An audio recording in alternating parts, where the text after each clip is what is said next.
These 5 myths could be costing you thousands. When I hear people say you need a 20% deposit because lender's mortgage insurance is sort of dead fees, it doesn't make sense. If you go and ask a lot of top buyers agents out there where they own their properties, a lot of them own in regional areas. 20% of off the plan purchases are falling short of contract price. People would say it's a stupid investment. Yeah, you got to remember saving tax and earning money are 2 different things. Yeah. You can't do them combined. Yeah. I always say to people, if you want to save money on tax, get a shitter job. So myth number 1, you need a 20% deposit. So this is probably the most common one that I see as a mortgage broker, is that people feel like they need to save up a 20% deposit to avoid lender's mortgage insurance. So if you did some simple maths, if you bought at say $800,000 and it had a 10% per annum growth, that's what, $80,000 in a year. Yeah. And if that cost you $35,000 in mortgage insurance, you're still going to be breaking even. Yeah. You've just made 55. Yeah. Exactly. So when I hear people say you need a 20% deposit because lender's mortgage insurance is sort of dead fees, it doesn't make sense. It's just a cost to purchase. It's one of those things. So it's obviously got to be something in a high growth area, so you do make that back. You need to be buying at the right time, so you're buying in an upward cycle. Exactly. But it's definitely not dead money. And you've also got, if you're a first home buyer, you've got the first home loan deposit scheme. I think it's called the home guarantee scheme now. Yeah. You've also got the shared equity scheme coming out in January 2026. Yeah. There's so many schemes in place where you can buy with 5% deposit and don't need lender's mortgage insurance. And you don't have to pay lender's mortgage insurance out of your own pocket. Correct. So, well, there's, even if you did have to capitalise it or pay lender's mortgage insurance, it gets added to the loan. Yeah. I think that's probably a big thing that people don't understand is you're actually not forking up $35,000. Yeah. It gets capitalised onto your loan and you pay interest on it. Myth number 2, capital cities always outperform. So again, I guess that is like, it used to be the 101 of investing, wasn't it? You have to buy within 5-10 Ks of a major capital city. But good luck doing that with the current prices. But the thing is, it's not always, define it as blue chip, buying in these capital cities. It's not necessarily blue chip at all, because what's the asset that you're purchasing and who's your resale buyer? And I'm very biased, but Newcastle has some very blue chip suburbs. Oh yeah, and it's not a major capital. It's interesting. I still speak to a lot of agents down in Sydney, and I was speaking to one recently, and he was looking to buy in Newcastle, and he said it's obviously not a good investment compared to the Northern Beaches.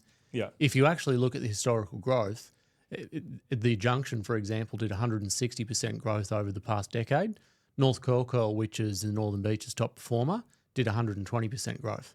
So there's a 40% difference in growth over a 10-year period for a Newcastle market, and that's largely across the board for Newcastle. We are seeing a lot of wealth shift up the coast to Newcastle from Sydney as well, which is going to drive those prices up as well. I saw a developer wants to develop the Junction as the next Double Bay. There's a lot of money getting spent in Newcastle, so you can't just bundle it up and say that capital cities will always outperform. If you go and ask a lot of top buyers agents out there where they own their properties, a lot of them own in regional areas. Yep.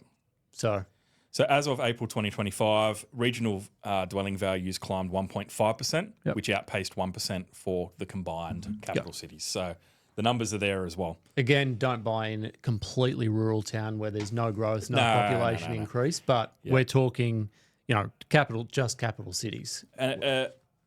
A regional major capital city that has its own economy, not reliant on a single industry. Newcastle, Dubbo, Wagga, Ballarat, Bendigo, all of these regional markets are still good investments. They have a diverse economy. Yeah. So number 3 is, again, something I see all the time, and I think it's people listening to podcasts or going to some investment seminars. Yeah. But if you're buying an investment property just with the sole purpose to save on tax, then I question whether it's going to be a good long-term investment. Yeah. You got to remember, saving tax and earning money are 2 different things. Yeah. You can't do them combined. Yeah. A lot of people who don't invest in property or don't own in property sort of hate that whole idea of negative gearing for tax benefits for property investors. But we've spoken about it before with Joel. There is some benefit to it if you're a really high income earner, but the simple fact to just lose money to try and not pay tax doesn't make sense. Look, if you're yeah, as you said, a high income earner that's going to buy a $4 million luxury property with a 2% yield or 1% yield, that's going to be negatively geared. You have to negative gear that, but it still doesn't. Again, it doesn't make sense in some situations to get a newer property with depreciation to make up that difference in shortfall of your yearly expenses. You're better off being near cash flow positive For sure. than negative just by saving 45 cents to the dollar. I always say to people, if you want to save money on tax, get a shitter job. Go work at Macca's. You'll pay stuff all tax. If you're paying tax, you're earning money. It's as simple as exactly. that. So myth number 4. So this was a big one. I've just gone on 10 years now in as a mortgage broker, but buying off the plan is a safe bet. People, when I first started, and I still see it a lot, they'll buy off the plan thinking that they're buying at today's prices and they're going to benefit in 2 years' time because today's prices are now worth 20% more. Yeah. But from what I see, a lot of developers are pricing it for 2 years' time, not for today's prices. Yeah.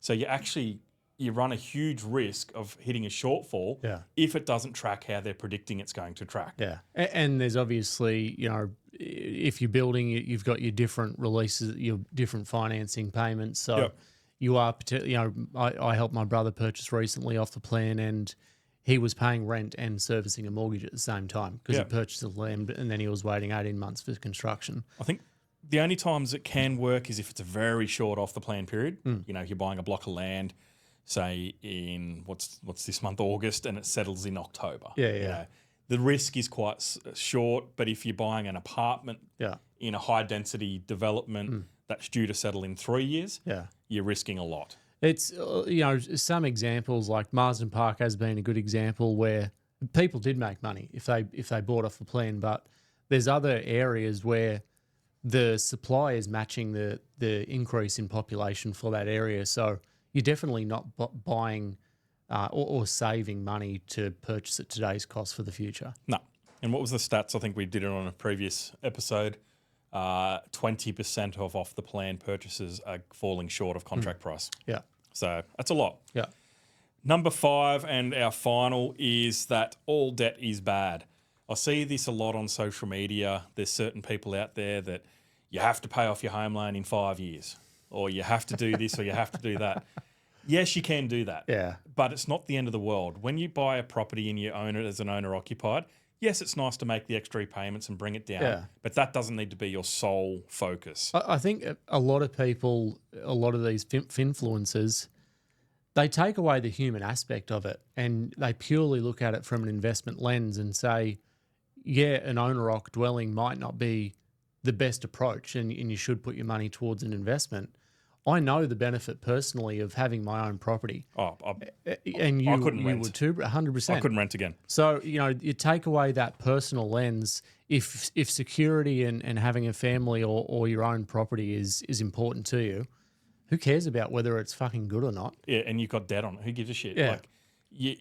You're making money on the capital growth, not on the debt itself. Yeah. So the negative gearing benefits. The negative gearing benefits.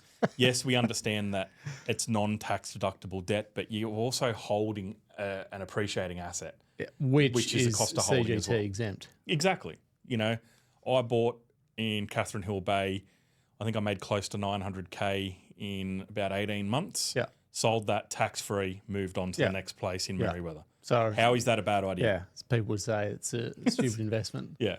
So it's holding debt isn't always bad, but I guess the long-term goal is to have zero non-tax deductible and then all tax deductible, but that's not always the case. No. You can't always do that. No. So never feel bad about buying a house for you and your family to live in. No, if it's important, get one. Yeah. I think so. And then you can leverage use the equity in that property further down the track to be able to buy something to invest in. Yeah.